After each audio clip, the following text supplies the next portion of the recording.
আসসালামু আলাইকুম। গার্মেন্টস নিয়ে আজকে কিছু গুরুত্বপূর্ণ কথা আমি আপনাদেরকে বলবো। আশা করি কথাগুলো শুনে যাবেন।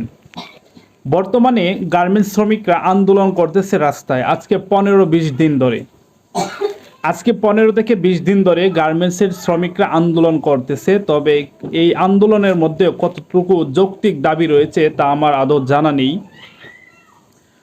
কিছু কিছু অশৃঙ্খল মানুষ আছে, কিছু কিছু অশৃঙ্খল থার্ড পার্টি লোক আছে যারা কিনা গার্মেন্টস শ্রমিকদেরকে উস্কানিমূলক কথা দিয়ে তাদেরকে উস্কাচ্ছে, তাদেরকে দিয়ে মালিকদের সাথে একটা দ্বন্দ্ব সৃষ্টি করার চেষ্টা করছে। এই এই উস্কানিমূলক ব্যক্তিদেরকে খুঁজে বের করতে হবে, যারা কিনা আমাদের মতো সাধারণ শ্রমিকদের সুখ তারা দেখতে পারছে না। তারা চাচ্ছে গার্মেন্টসগুলো যেন বন্ধ হয়ে যায়। তারা চাচ্ছে এই বাংলাদেশ থেকে গার্মেন্টসগুলো বন্ধ হয়ে গেলে বাংলাদেশের লক্ষ লক্ষ